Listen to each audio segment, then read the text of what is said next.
साथ मिलने का और उनकी बात सुनने का आज अवसर मिला है, मुझे खुशी है।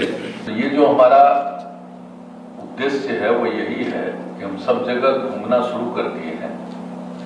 एक तो जितना भी काम अब तक किया गया है उसका अच्छा असर क्या पड़ा है उसको देखना, और उसके अलावे और क्या किया जाना चाहिए, कहीं कोई समस्या है उसको देखना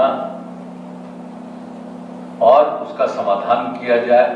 तो इन्हीं सब चीजों के लिए हम यात्रा कर रहे हैं और उसी में हमने जीविका दीदियों के साथ भी एक बैठक रखा है ताकि हम जीविका दीदियों की बात करें। और आपको तो मालूम है ना, जीविका समूह का जो गठन करवाया हमने, तो जीविका नामकरण भी हम नहीं किया है जीविका दीदी।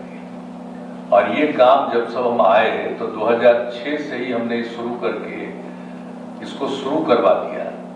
और जो जीविका की दीदियों को हमने अधिकार दिया, इसके लिए हमको जो बाहर से कर्ज लेना पड़ा वो हमसे सब लिया, तो उसको करके और इसको बढ़ाने के बारे में था कि कम से कम 10 लाख समूह और 1 करोड़ से ज्यादा जीविका में दीदियां शामिल हुई। तो इसके लिए प्रयास किए और ये करते करते और अब तो संख्या भी और बढ़ गई। अब 1 करोड़ 30 लाख के करीब पहुंच गई है, यानी 1 करोड़ 29 लाख से ज्यादा जीविका दीदियां हो गई है, जीविका समूह से जुड़ गई।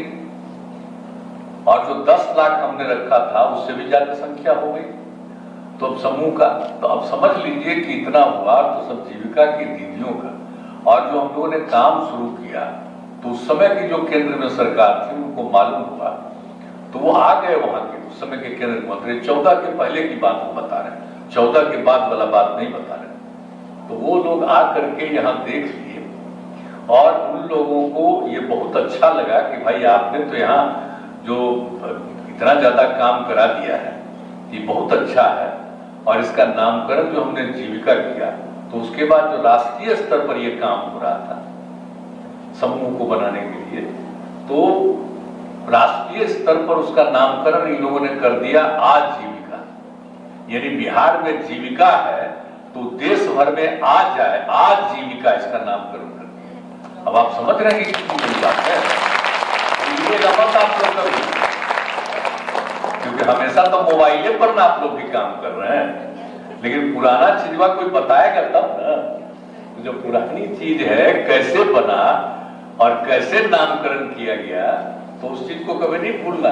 क्योंकि केंद्र से जो कोई होता है और बाहर से जो लिया जाता है उसमें लिखा हुआ आजीविका, तो आजीविका वही है कि जीविका आ जाओ आजीविका। तो इसीलिए आप लोग सब आ गए और हमारे जीविका की दीदियां कितनी जगह पर गई है दूसरे जगह पर ट्रेनिंग में। अब कितने लोगों के ट्रेनिंग का हमने इंतजाम किया और देखते रहे शुरू से। आप लोगों को तो पता ही होगा, समय समय पर जा करके जगह जगह हम देखते रहे कि आखिर कितना बढ़ रही है, कितना इसको ज्ञान हो रहा है एक एक चीज के बारे में। आप कितना बढ़िया सब बोल रही हैं। अब आप लोग, पहले कोई महिला बोल पाती थी इतनी, अब आजकल कितना सब कुछ बोल रही है, एक एक बात को अब जान रही है, एक एक बात को सीख रही है और उसके बाद अपने परिवार को आगे बढ़ा रही है, नए बच्चे बच्चियों को आगे पढ़ा रही है। तो इससे ज्यादा खुशी की बात हो गई है।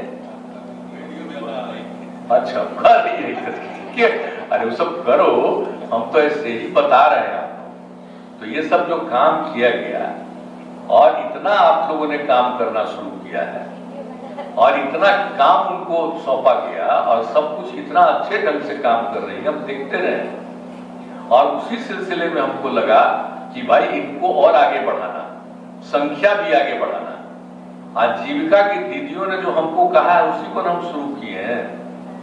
2015 में आपकी एक मीटिंग हो रही थी पटना में और वहां पर सब बात हो करके हम बैठ गए। जैसे ही हम हट करके गए वैसे ही खड़ा होकर के जीविका के दीदियों ने कहना शुरू किया कि शराबबंदी लागू कीजिए, शराबबंदी लागू कीजिए। हम खड़ा होकर कहे कि भाई अब अगला बार चुनाव है 3 महीना 4 महीना के बाद, अगर उस चुनाव में जीत जाएंगे तो हम लागू करेंगे।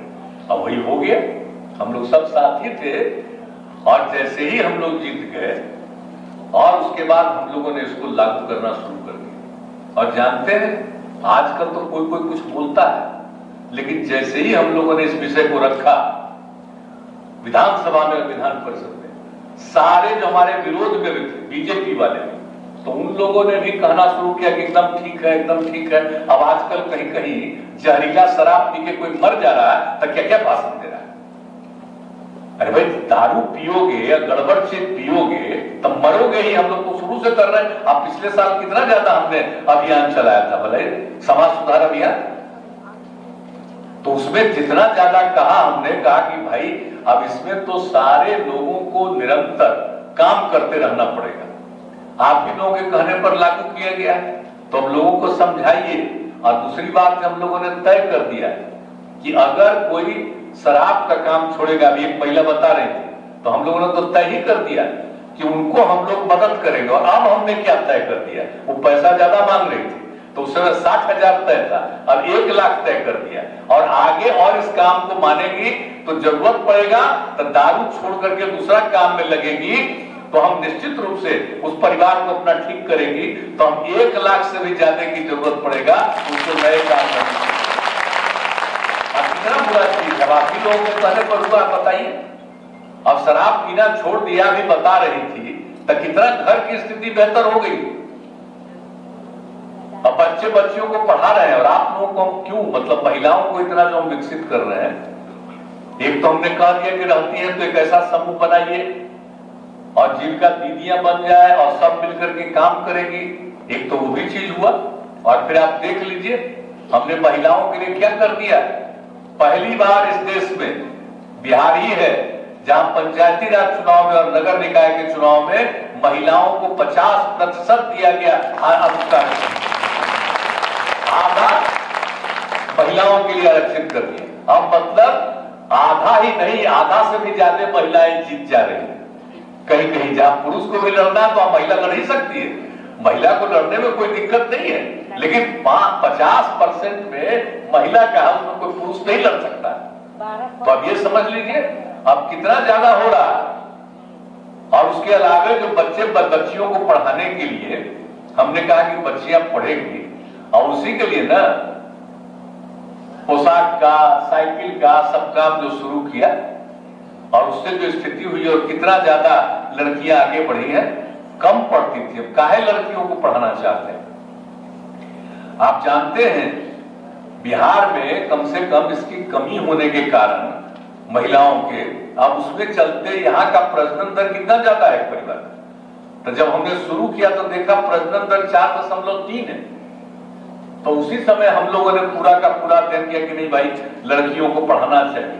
और एक बार पूरे बिहार देश का और बिहार का हम लोगों ने आकलन करवा करके जो जानकारी हम लोगों को मिला कि अगर पति पत्नी में पत्नी मैट्रिक पास थी तो देश भर में उस तरह के परिवारों का प्रजनन दर था 2, और बिहार में भी पति पत्नी में अगर पत्नी मैट्रिक पास थी तो उसका प्रजनन दर भी मिला 2, और पति पत्नी में पत्नी मैट्रिक के भी आगे इंटर पास है, आगे पास है, तो देश भर के परिवारों में मिल रहा था प्रजनन दर 1.7, और बिहार में उस तरह के परिवार में प्रजनन दर मिला 1.6।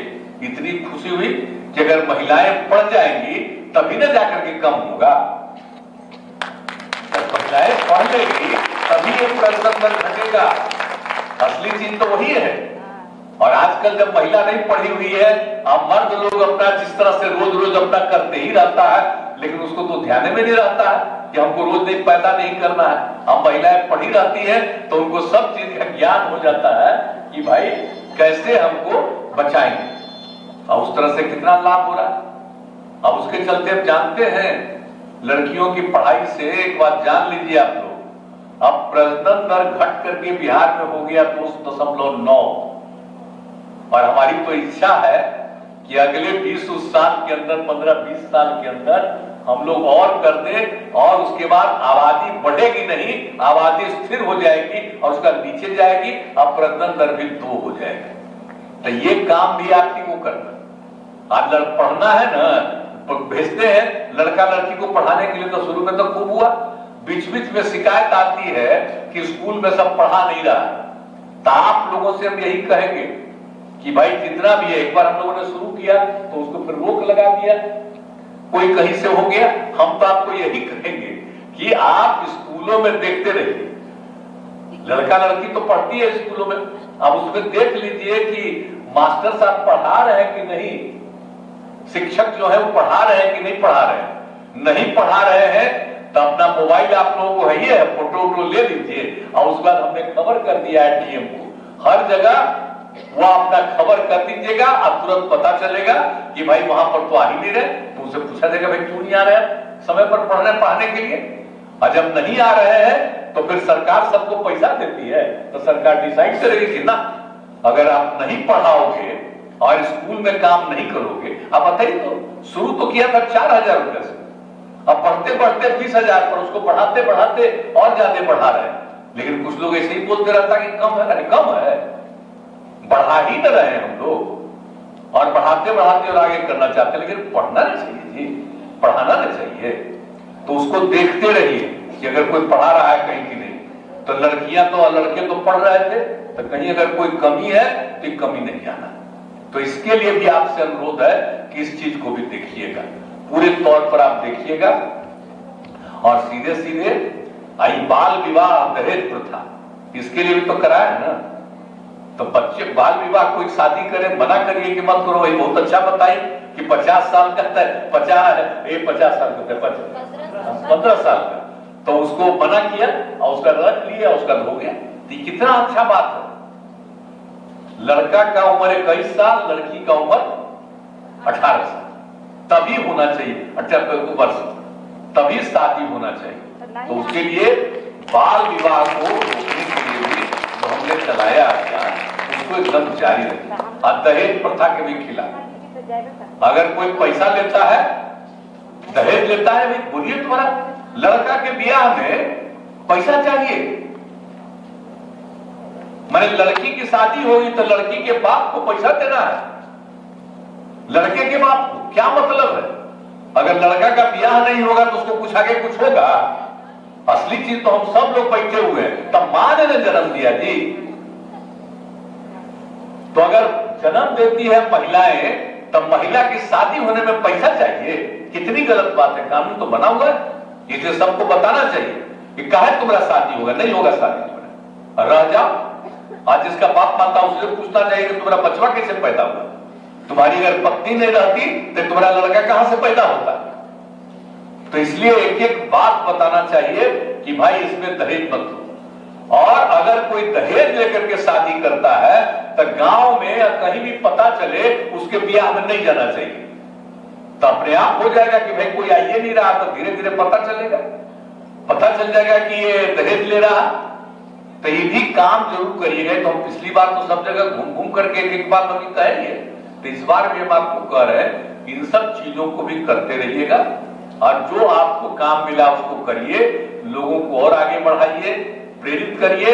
और आप लोगों को और आगे बढ़ाने के लिए ही हम सुनना चाहते हैं। अभी 2-3 लोगों की बात सुन लिए और तुरंत हमने कहा कि आप इसको बताइए, तो आप सबको धीरे धीरे और बढ़ाया जाएगा, ताकि आप और बेहतर ढंग से काम करें, आपकी आमदनी बढ़े और आप और आगे बढ़ाइए, और समाज तो बेहतर होगा जी। असली चीज हमारा वही है। हम लोग का मकसद क्या है? बिहार को विकसित करना। और दूसरी बात है कि अब तो शुरू हो गया है, जाति आधारित गणना शुरू हो गया है। तब आप सब लोग ध्यान दीजिएगा, एकदम सही सही आज से शुरू हो गया। तो सब देखेगा कि कहां रह रही है, कहां रह रही है। मान लीजिए परिवार का कुछ आदमी बाहर है, तो उसके बारे में बता दें कितना लोग बाहर हैं। ऐसा नहीं होना चाहिए कि बाहर में भी गिनती हो जाए, यहां भी गिनती हो जाए, तो ज्यादा तो आबादी दिखेगी। तो इसलिए इस बात को एक एक चीज को बता करके, और आर्थिक स्थिति क्या है, हमने साथ साथ ये भी कहा कि खाली जाति की जानकारी नहीं, बल्कि उसके साथ साथ लोगों की आर्थिक स्थिति क्या है, तो ये पूरा जान लेंगे तभी ना उसको और विकसित करेंगे। और जाति आधारित गणना जो हो रहा है, हमने तो केंद्र को कहा नहीं माने, तो हम लोग यहां पर कर रहे हैं। तो जो जाति आधारित गणना हो रहा है उसमें भी देखिएगा कि लोग ठीक से अपना नाम लिखवा दे, अपना जात बता दे। बहुत तो खाली उपजाति अपना बोलता है, तो उपजाति देखो जाति के अंदर होता है, तो जाति की संख्या होती है, तो इसलिए उसको भी पूरा बढ़िया से हमने बता दिया लोगों को कि जो जानेगा उससे पूछ करके फिर उससे भी सहमति लेकर के लिखिएगा। आप लोग भी सबको बताइएगा, जब आप लोग तो इतना ज्ञान आप लोगों को हो न गया, तो इसलिए इसकी गिनती ठीक से करानी। और जानते हैं जब लोगों के आर्थिक स्थिति की भी जानकारी हो जाएगी और जाति गणना हो जाएगी और ये सब चीज की जानकारी हो जाएगी, तो उनके विकास के लिए और उनको आगे बढ़ाने के लिए तो सरकार को काम करना, हम लोगों से जो भी संभव तो करेंगे, लेकिन हम केंद्र को भी भेज देंगे, वो नहीं कर रहे हैं। हमने कहा भाई केंद्र का क्या काम है, पूरे राज्य देश का विकास करना है ना। तो जो राज्य में अगर गरीबी है तो वहां की गरीबी को दूर करने के लिए केंद्र सरकार मदद करेगी ना वहां उन राज्यों को। हम जैसे कैसे विशेष राज्य का दर्जा मांग रहे हैं, तो इसीलिए उसी तरह से ये सब हो जाएगा। जाति आधारित गणना, अरे जनगणना तो कर नहीं सकते थे हम लोग, इसलिए गणना नामकरण हमने कर दिया। तो एक एक चीज का जहां आप पूरा का पूरा बता देंगे कि देखो इस तरह से हुआ है, पूरे देश का करिए, सबका लाभ होगा, सब आगे बढ़ेगा। अभी ठीक से मालूम है, तो इसलिए सबका आर्थिक स्थिति का जानकारी है। अभी हम घूम रहे हैं सब जगह तो बताता है, इसलिए बताता है कि देखिए यहां पर सड़क नहीं बना है, तो यहां पर ये नहीं हुआ, ये सब मालूम होने पर ही ना सब काम होगा।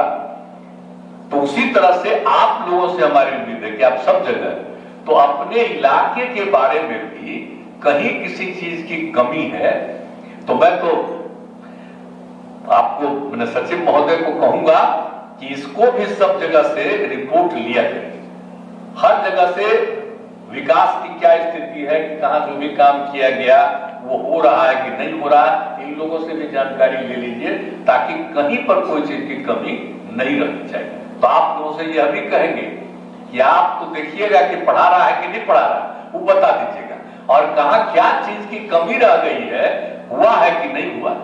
हर घर नल का जल दे रहे तो कहीं नहीं है, उसके बारे में बताना कि क्या दिक्कत हो रहा, या नल का जल हो गया बीच में बंद हो गया, क्यों बंद हो गया। अब सबके लिए सड़क बनाए तो भाई सड़क है कि नहीं। तो हर चीज का जो काम हम लोग करवा रहे हैं, तो एक एक चीज जो काम हम लोग करवा रहे हैं, तो एक एक चीज को देख रहे हैं। अब स्कूल चल रहा है तो खाली पढ़ने वाला नहीं, स्कूल चल रहा है तो भाई बढ़िया से जितने लड़के लड़कियां पढ़ रही है उस तरह से स्कूल का भवन पूरा ठीक है, उसको और बढ़ाने की जरूरत है। तो इस सब चीज को देखिएगा और बताइएगा तो इसका बहुत लाभ मिलेगा। तो इन सब एक एक चीज को समझ लीजिए, हम लोग कहना है, और आप लोगों ने जो कुछ भी कहा है उन सब चीजों पर ध्यान देते हुए हम आपको और आगे बढ़ाना चाहते हैं और आपके माध्यम से बिहार की महिलाओं को आगे बढ़ाना चाहते हैं। और ये पूरा परिवार आगे बढ़ेगा। अरे महिलाएं आगे बढ़ेगी तभी ना परिवार आगे बढ़ेगा, खाली मर्द के आगे बढ़ने से होता है। आप पुलिस में क्या कर दिए देखे ना, अब आपको पता है ना कि हम तो सब चीज में महिला को कर दिया, 1/3 से भी ज्यादा पुलिस में 35% कर दिया। अब आप जान लीजिए बिहार में पुलिस में जितनी महिलाएं हैं उतना देश के बड़े बड़े राज्यों में भी उतनी संख्या में महिलाएं हैं। आप समझ लीजिए सरकारी नौकरी से लेकर के एक चीज में, अब उसके बाद हर चीज में, मेडिकल का, इंजीनियरिंग का, सबके पढ़ाई में भी महिलाओं को 1/3 हमने लड़कियों के लिए आरक्षण। तो एक एक काम कर रहे हैं ताकि बढ़े, और आप लोगों का भाई काम बहुत जरूरी है। ये जो हमारे दिमाग में बात आई और जिस तरह से हमने किया है उससे आप आगे बढ़ रहे हैं, और आगे समाज को भी आगे बढ़ाइएगा और आप भी आगे बढ़िएगा, तभी हम लोगों को संतोष होगा। तो इसीलिए अब आप लोगों को है ना भाई मेरी बात मंजूर है ना, हाथ उठा के बताइए। चलिए बहुत बहुत धन्यवाद आपको, और खूब आगे बढ़िएगा, और आपको और आगे बढ़ाने के लिए ही हम लोग घूम रहे हैं। तो ठीक है, बहुत बहुत धन्यवाद और नए साल का मुबारकबाद।